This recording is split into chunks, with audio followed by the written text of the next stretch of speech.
Oke, selamat pagi adik-adik. Hari ini Pak akan memberikan materi lanjutan tentang circular flow diagram. Adik-adik tolong disimak baik-baik ya. Oke, yang pertama kita lihat tentang pengertian circular flow diagram. Apa itu pengertian circular flow diagram? Kegiatan ekonomi suatu negara dan pelaku-pelaku ekonomi yang terlibat dalam perekonomian dapat dilihat dalam circular flow diagram. Keterkaitan antara pelaku-pelaku ekonomi tersebut adik-adik dapat digambarkan dalam siklus aliran atau arus uang barang, atau lebih populernya kita sebut tentang circular flow diagram. Baik adik-adik, apa itu siklus aliran uang? Siklus aliran uang adalah siklus yang menunjukkan aliran uang yang dilakukan oleh para pelaku ekonomi dalam suatu perekonomian. Sedangkan siklus aliran barang dan jasa adalah siklus yang menunjukkan aliran barang dan jasa yang dilakukan oleh para pelaku ekonomi dalam suatu perekonomian. Nah adik-adik, lebih jelasnya siklus aliran uang dan siklus aliran barang dan jasa akan kita bahas dalam circular flow diagram berikut ini. Adik-adik, sebelum kita masuk di siklus circular flow diagram, saya akan mengingatkan kembali adik-adik bahwa pelaku ekonomi itu ada 4 ya adik-adik.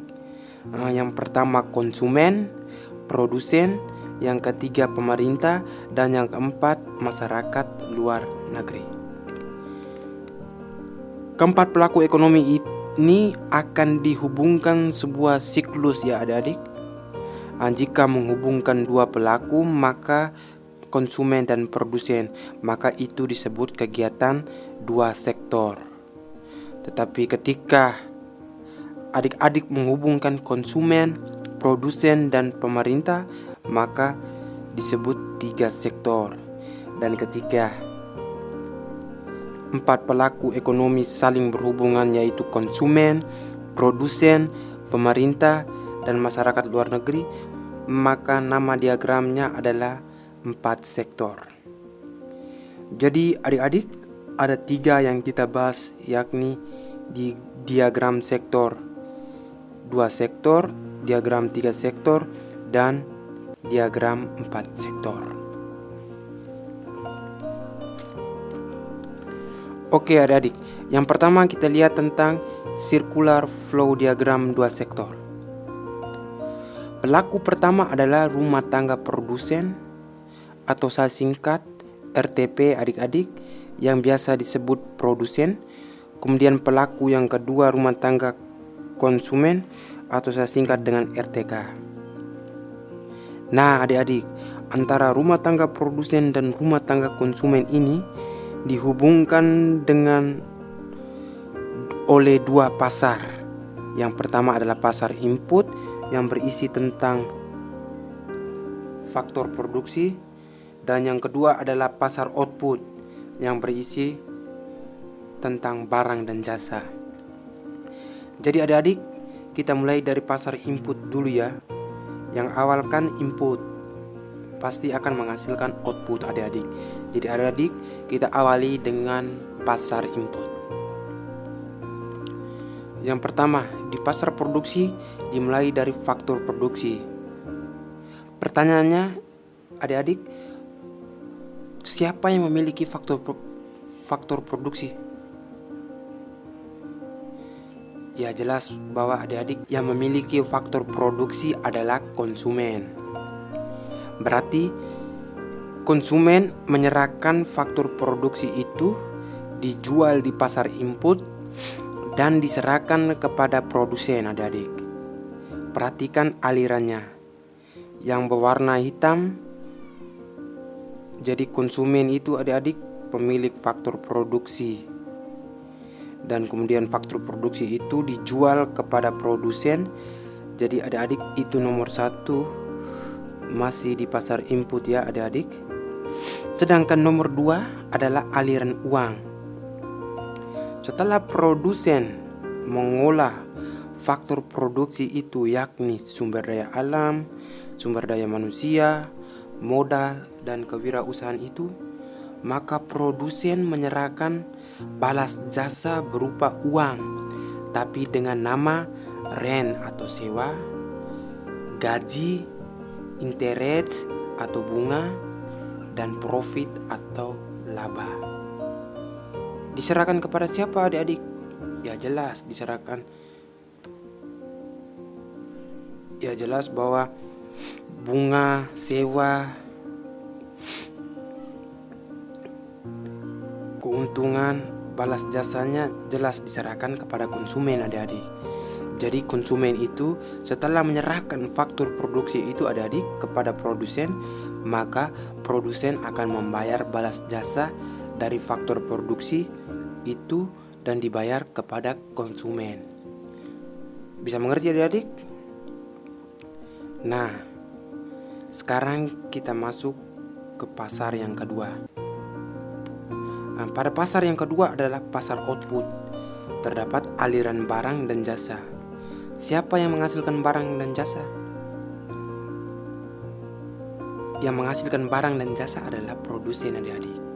Sehingga panahnya keluar dari rumah tangga produsen, dijual ke pasar output atau pasar barang. Kemudian barang itu diserahkan ke konsumen adik-adik, atau sama saja konsumen membeli barang. Setelah konsumen membeli barang tersebut, maka yang terjadi adalah nomor 4, yaitu ada uang untuk pembelian atau pembayaran. Nah, konsumen membeli atas barang yang sudah digunakan kepada produsen. Jadi seperti ini adik-adik, circular flow diagram 2 sektor. Baik adik-adik, saya ulangi dari nomor 1 bahwa konsumen memiliki faktor produksi diserahkan kepada pasar input. Faktor produksi itu kemudian dijual kepada produsen. Dan setelah produsen menerima faktor produksi, produsen membayar kepada konsumen. Ini terjadi di pasar input ya adik-adik. Selanjutnya, faktor produksi tadi diolah oleh produsen, maka menghasilkan barang. Nah, nomor 3 adalah barang. Barang dijual produsen kepada konsumen. Barang yang sampai kepada tangan konsumen.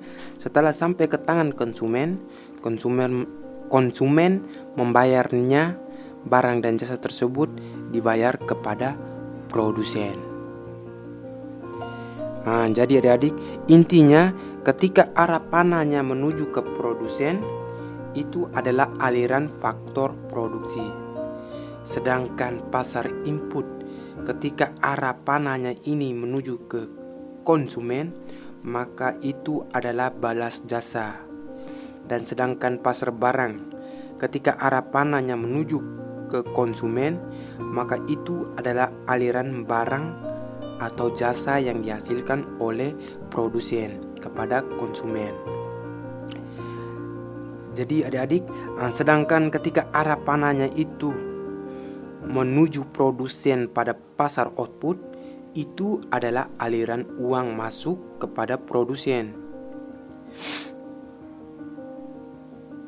dari konsumen.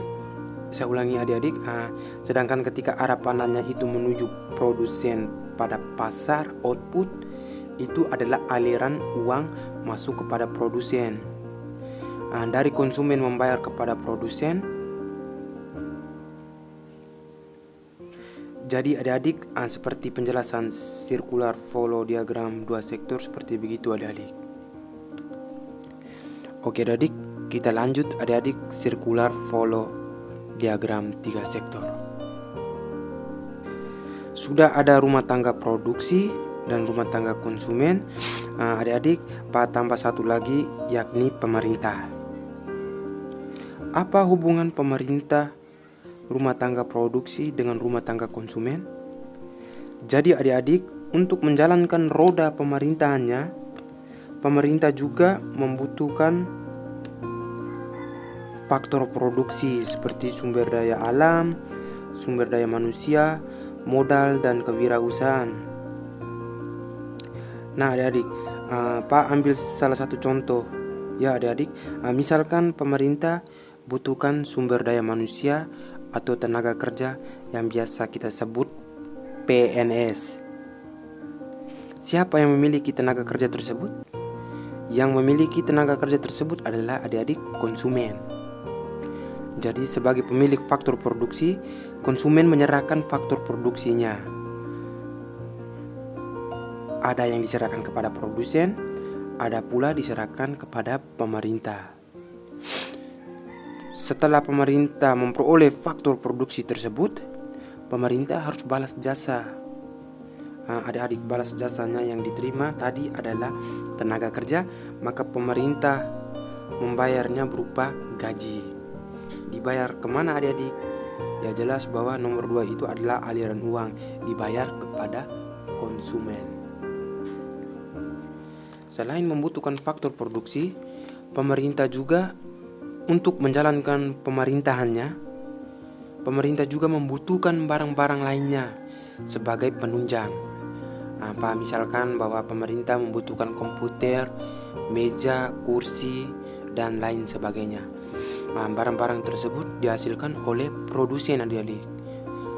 Produsen itu menghasilkan barang dan jasa tersebut, dijual ke pasar barang, ada yang dijual ke konsumen, ada pula yang dijual ke pemerintah. Ya adik-adik. Setelah pemerintah mendapatkan barang dan jasa tersebut, pemerintah membayarnya. Nah adik-adik, warna merah adalah aliran uang. Dibayar kepada siapa adik-adik? Jadi adik-adik dibayar kepada produsen adik-adik. Jadi pemerintah membayar kepada produsen.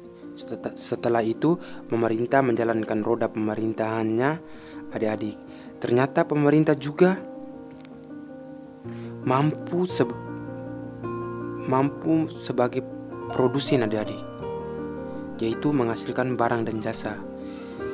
Seperti pemerintah memiliki Pertamina, PDAM, PLN. Jadi adik-adik, barang-barang tersebut dijual ke pasar barang ya adik-adik. Dijual ke mana? Ya jelas dijual ke konsumen. Jadi adik-adik perhatikan, konsumen setelah memperoleh barang dan jasa dari pemerintah, maka nomor 4 adalah aliran uang, maka membayar kepada pemerintah. Jadi adik-adik, di pemerintah ini ada yang warna hijau. Hijau itu adalah aliran barang dan jasa. Ada yang masuk dan ada yang keluar ya adik-adik. Hijau itu keluar berarti barang yang keluar, maka pemerintah bertindak sebagai produsen. Kalau warna hijaunya yang masuk adik-adik, berarti pemerintah bertindak sebagai konsumen, karena pemerintah membeli barang atau jasa. Nah adik-adik, sedangkan warna yang merah adalah aliran uang. Nah yang masuk dan ada panah yang keluar juga adik-adik. Ketika aliran uang masuk, berarti pemerintah bertindak sebagai produsen, karena menerima uang dari barang dan jasa yang sudah dijualnya.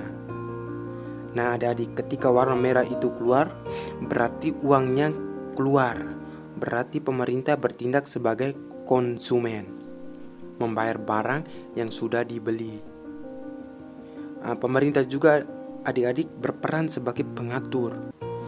Salah satunya nomor 5. Perhatikan adik-adik, pemerintah memberikan subsidi. Subsidi ini diberikan kepada siapa adik-adik? Ya jelas bahwa diberikan kepada konsumen maupun produsen adik-adik. Contohnya pemerintah berikan kepada produsen itu seperti bantuan langsung tunai atau BLT, atau juga subsidi barang-barang ekspor.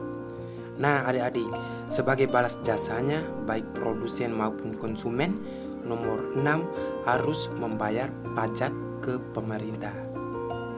Jadi aliran pajak produsen ke pemerintah begitu pula konsumen kepada pemerintah. Saya ulangi dari awal ya adik-adik. Perhatikannya adik-adik. Konsumen itu memiliki faktor produksi dan diserahkan baik itu produsen maupun pemerintah. Kemudian adik-adik, pemerintah setelah mendapatkan faktor produksi membayarnya kepada konsumen. Begitu pula produsen ya adik-adik, setelah mendapatkan faktor produksi mereka membayar kepada konsumen. Jadi adik-adik, pemerintah menghasilkan barang dan jasa dijual kepada konsumen. Nah, nomor 3 itu adik-adik. Begitu pula produsen menghasilkan barang dan jasa dijual kepada konsumen. Setelah konsumen menerima barang dan jasa tersebut, mereka membayarnya.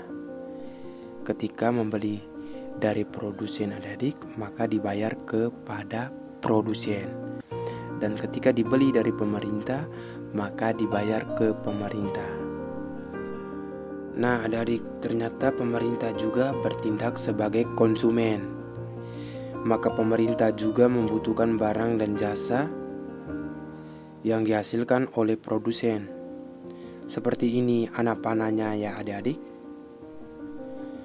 Kemudian adik-adik, setelah menerima barang dan jasa dari produsen, pemerintah membayarnya kepada produsen. Kemudian juga adik-adik, pemerintah memberikan subsidi baik konsumen maupun produsen. Maka adik-adik, sebagai balas jasanya, produsen wajib membayar pajak. Begitu pula konsumen adik-adik, seperti membayar pajak bumi bangunan, pajak kendaraan bermotor, dan sebagainya. Jadi adik-adik, begitu penjelasan siklus sirkular flow diagram 3 sektor ya adik-adik. Oke, yang terakhir kita masuk ke circular flow diagram 4 sektor. Nah adik-adik, 4 sektor berarti adik-adik sudah ada 3 sektor di layar ini adik-adik. Saya tambah 1, yaitu masyarakat luar negeri atau singkatnya MLN. Nah adik-adik, untuk mengetahui masyarakat luar negeri ini dengan 3 pelaku lainnya, adik-adik bisa menyimak atau melihat peran masyarakat luar negeri. Peran yang pertama dari masyarakat luar negeri ini adalah sebagai konsumen adik-adik. Jadi peran yang pertama dari masyarakat luar negeri ini adalah sebagai konsumen. Masyarakat luar negeri membeli barang dan jasa yang dihasilkan oleh produsen. Nah, barang yang dihasilkan ini dibeli oleh masyarakat luar negeri. Setelah menerima barang dan jasa tersebut, maka masyarakat luar negeri akan membayar kepada produsen. Nah, peran yang kedua adalah masyarakat luar negeri bertindak sebagai produsen. Masyarakat luar negeri menghasilkan barang dan jasa, maka perhatikan adik-adik, barangnya masuk ke pasar barang, dijual kemana adik-adik? Ada yang dijual ke pemerintah dan ada juga yang dijual ke konsumen ya adik-adik. Jadi peran yang kedua adik-adik, masyarakat luar negeri bertindak sebagai produsen. Setelah itu barang dijual, maka konsumen pun membayarnya. Maka adik-adik, masyarakat luar negeri berhak menerima balas jasa atas barang yang sudah dijual. Setelah itu adik-adik, peran yang ketiga dari masyarakat luar negeri juga sebagai pemilik faktor produksi. Jadi adik-adik, pasar input kan di atas. Jadi masyarakat luar negeri juga saya taruh di atas ya adik-adik. Masyarakat luar negeri juga memiliki faktor produksi. Seperti apa perannya adik-adik? Jadi adik-adik seperti memiliki tenaga kerja dan investor. Jadi adik-adik, investor itu modal ya adik-adik. Jadi adik-adik, modal dan tenaga kerja itu diserahkan ke pasar input. Lalu faktur produksi ini ada yang diserahkan ke produsen dan ada juga diserahkan ke pemerintah, adik-adik. Maka pemerintah setelah mendapatkan faktur produksi dari masyarakat luar negeri, maka pemerintah pun wajib balas jasanya. Begitu pula juga produsen. Setelah menggunakan faktur produksi dari masyarakat luar negeri, entah itu tenaga kerja, modal, maka membayar untuk balas jasanya ke masyarakat luar negeri. Jadi adik-adik, di depan layar ini circular flow diagram 4 sektor. Jadi adik-adik, kalau masih bingung bisa pause sebentar ataupun next depan belakang, dan adik-adik bisa gambarkan circular flow diagram di catatan kalian. Oke adik-adik, sekarang tugas adik-adik yang pertama, bahwa buatlah circular flow diagram di buku catatanmu ya adik-adik. Yang kedua, buatlah seindah mungkin dengan menggunakan warna-warni agak menarik. Yang ketiga adik-adik, tugas yang ketiga ini sangat penting adik-adik. Bentuklah kelompok presentasi di depan kelas adik-adik tentang circular flow diagram dengan kelompok yang pertama 2 sektor, kelompok yang kedua 3 sektor, dan kelompok yang ketiga adalah 4 sektor. Jadi adik-adik, kelompok yang pertama itu circular flow diagram 2 sektor itu bagi dengan 10 anggota. Kelompok kedua juga 10 orang. Kelompok yang ketiga itu 9 orang ya. Jadi kelompok pertama 10 orang, kelompok kedua 10 orang juga, kelompok ketiga 9 orang. Minggu depan dipresentasikan di depan. Jadi minggu depan kelompok pertama yang presentasikan, karena Pak ambilkan nilai tugas ya adik-adik. Jadi tolong serius.